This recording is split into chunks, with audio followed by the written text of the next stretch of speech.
Hello everybody, Scott here again with another episode of Coffee with a Counselor. So I want to welcome you to grab a hot cup of coffee. I didn't bring one out here with me today. I should have, it's cold out here in the shop. You may ask what blacksmithing and heat has to do with our lesson today. I'll tell you what it has to do with it. It is cold out and we are going to be going out for a walk in the snow. So the lesson today is going to center around grounding and how to use nature to help ground yourself. What is grounding, you ask? Grounding to me would be when we are able to return to the basic of who we are and what we love and what we like to do. It's a way to become our own best friend and enjoy spending time alone. So without further ado, we will be heading outside, and I think I will go in and get a cup of coffee before we do that. I also want to point out I'm going to be making some song references again today, maybe a poem, and there'll be a riddle involved with that. So if you know what movie the reference is coming out of or who wrote the poem I'm going to share, go ahead and share it down in the comments, and I'll get back to you later on and let you know if you were right or not. All right, I'm going to warm my hands up first before we get ready to go. And okay, we are out on our walk in the snow. So I'm probably about a half a mile east of where I live. I take this walk quite a bit. I have for more than a decade now. It's about a 2-mile loop. I don't know whether I'm going to make you do that whole thing with me today, but we're out here today to talk about grounding and why we would come out and walk. And some of the ground rules for myself for grounding are no cell phone. Other than the one that I have with me today, because I'm filming this. Normally I wouldn't take my cell phone along with me. Sometimes I would to take pictures, but I really don't want the distraction. No earbuds. I don't want to listen to anything while I'm out. I want to be able to experience nature as it's going to present itself and not me walking along, listening to music or podcasts or myself on one of these videos. So this is my first experience with a selfie stick. I'm hoping that a selfie stick is not an accurate, intelligent quotient, because it took me way longer to figure this thing out than what it should have. But I think we're good to go now. So, do a little bit of a pan. Not a lot of trees out here. I live out on the plains. This is an irrigation ditch road. And the thing that I want to start out with when we're talking about grounding of why you would come out and do this, why would you subject yourself to coming out into the snow and in the winter? So let's envision that you're having a bad day, you're angry, you're sad, you're upset over something that happened, and you're sitting there kind of miring in it. It could be that you need a reset. So you need to come out and you need to do something that will actually change your perspective, or at least dissuade you from those thoughts or what you're feeling. So we're going to be incorporating the 5 senses again. So I'm going to start out what I can see. I can see the mountains behind me. Probably can't see that. It's a fairly cloudy, snowy day. And one of the things that occurs to me about the mountains is the mountains have been there for longer than I can fathom. So depending on what your version of history is, they are timeless in my mind. So I came out one day and I was upset over something. I don't know what it was, but I looked at the mountains and it occurred to me the mountains don't care. So the mountains were there before I existed. More than likely they will be there long after I'm gone. I don't know why that's kind of a stabilizing factor for me, but it's kind of become a mantra of the mountains don't care. The mountains are timeless. I can also see some beauty out here. I can see the farm fields. There's no cattle out here right now. Sometimes there is. So let's talk about touch. So picking up something cold and having that sensation. So that is fairly cold on my hands, and just that distraction can kind of dissuade a thought process that I may be in. What I can actually hear the highway over a mile over there, but I can hear a dog barking off in the distance, and I can't really hear too much else. It's a fairly still day. As far as taste, all right, I'm gonna go ahead and do it. This snow looks clean. I'm gonna taste the snow. And it tastes like snow. So this is something that we probably all did as kids, as we tasted snow, and might be time to do that again. So as far as, let's see, we've gone through sight, we've gone through what we can hear, we've gone through taste, and we've gone through touch. So I feel like there's one more that I'm missing, and I'm gonna have to refer to my notes.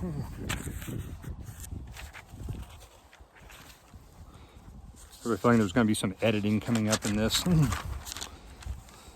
Smell, there we go. So smell, it just smells clean out here today. Now it smells like my dog Bentley because he's walked over here and wants to be a part of the video. So it just smells clear. It's very refreshing. So the cold air into my nostrils. All right, I'm gonna pause this and continue on.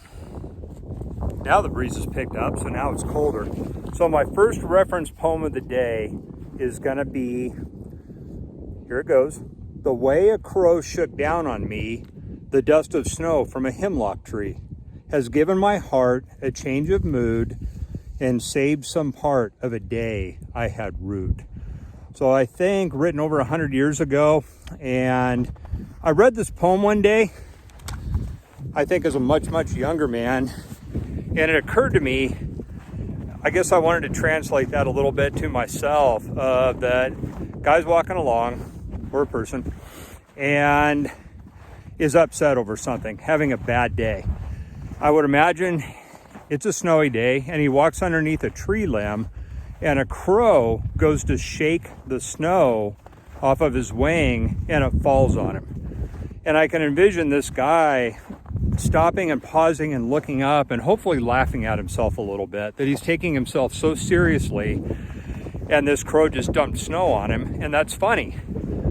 And that is so me. So I would be walking along and I would be wrapped up in my own stuff and unhappy, upset, mad, sad, and a crow would shake snow on me. And hopefully I would realize that it's not that serious. So it's nature intervening on our behalf. So speaking of nature, I do want to talk a little bit about animals and animal talismans. I love nature. I've spent most of my life out in the woods, backpacking, fly fishing, experiencing the wilderness. I tend to set a lot of meaning to animals that I run across. During the summer, I see rattlesnakes out here, and rattlesnakes have a meaning to me. To me, it can come across as a symbol. I don't know how far you want to take that. I see a lot of owls out here. I love to see an owl. I see a lot of hawks. Every now and then I see deer, antelope. I actually have a coyote that I've been seeing her out here for about the last 5 years. She keeps her pups somewhere out there to the east, and she'll come out and bark at me and sometimes just kind of almost walk along with us. So I enjoy that. So look for natural signs out of nature to speak to you and brighten your mood. If it's a crow dumping snow on you off of his wing, take that. Yeah. Right. My hands are freezing. I got to put my gloves back on. These two are also enjoying a mindfulness walk today. So this is their favorite thing to do. Say they know when I'm headed out. As soon as I start putting my shoes on, they start badgering me to come out. Good news. I found the cows. I don't know if you can see them off there in the distance, but yeah, looks like they're having a good day. They don't care what I'm going through. Okay, so another thing I want to encourage people to think about is when you come out on a walk, consider talking to yourself. So I know that may sound odd, but it's okay to have conversations out loud about your life, about what's going on. Depending on what your belief systems are, talk to God, talk to the universe, talk to whatever. But this is a time to let like the coverings of our our organized life, of our work life, fall away and just be yourself. And earlier I talked about if you woke up today feeling like you wanted to be somebody other than yourself, now's the time to take a look at who are you. So I woke up this morning and I pretty much am happy being Scott. Scott has a lot of issues. Scott has a history. Scott's done things he's not proud of. Scott probably needs to stop referring to himself in the third person. But I am basically happy with who I am. Oh, I enjoy alone time. I spend entire days out alone in the mountains, fishing, spending time in the wilderness. Just coming out here and going for a walk can be my alone time, and I cherish that time. I'm more or less comfortable with who I am. If you're not comfortable with who you are, now might be a time to take a look at that and start practicing a little bit of grounding, some of the mindfulness things we've talked about. And what is it that you've done that you're so unhappy with? What are you so ashamed of? What is in your history that you can't let go of? And somehow make an agreement with yourself to let that go and be okay with who you are. You're a fascinating person, and you need to take a look at your intuitions, your passions, your gifting, the things that you're into, and this is the way to do it. I don't know that I could do this sitting at home on my couch in front of the television. I don't know if I can do this scrolling through Facebook on my phone. I pretty much have to do the work and I have to be silent. And it can be painful if you're not used to doing it. And then it becomes comfortable and then it becomes desirable. So, beautiful day out today. Somebody posted on Facebook one time that if you hate the snow, especially in Colorado, you're going to spend about half of your time unhappy and you're still going to have just as much snow. So if you learn to love the snow, then you're probably going to be happier. And this has to do with acceptance of that. If I hated the snow today, I don't know what I would do. I guess I would be sitting at home inside and that would be okay. But I want to come out and do this. And I want to come out and share this with you as well. So one more panorama around here. Beautiful country out here today.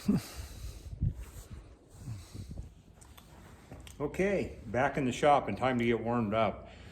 That was fun. So I hope you enjoyed our grounding exercises today. One that I forgot is deep breathing. So never downplay the benefit of taking a deep oxygenating breath. So breathe it in and hold it and let it out and just let that oxygen kind of disperse through your body. And we talked about the 5 senses of like going out and always keeping in touch with those. And I'm going to make one more reference after I get done with giving you our crisis line info. So stick with me after that. So if you or anyone you know is experiencing a behavioral health emergency, call our crisis line at North Range Behavioral Health, 970-347-2120. Walk into the Crisis Center at 928 12th Street in Greeley, or text TALK, T-A-L-K, at 38255. Or call the Colorado Spirit COVID support line at 970-347-2359 if you just need to talk. Okay, so this movie reference that I'm about ready to make, it's one of my favorite movies. And it was odd because reading it this morning, it actually spoke to me a little bit differently than it has, and it's probably because of things that have happened this year. I'm going to read it verbatim. I didn't memorize it, so I apologize for that. Put the old readers on. All right. So, when Chekhov saw the long winter, he saw a winter bleak and dark and bereft of hope. Yet we know winter is just another step in the cycle of life, and standing here among the people of Puxatawny, basking in their heart of hearts, I cannot imagine a better fate than a long, luxurious winter. So if you know what movie that came from, share it in the reference below. Like I said, this speaks to me a little bit differently today than it would have in years past. We do feel like we're in a season of winter, both literally and metaphorically. And it has a deeper meaning. So I want to thank you for joining me today and taking that winter's walk. I'm going to head inside and get my hot cup of coffee now. And I want to just wish everybody just a peaceful and a tranquil and a happy holiday.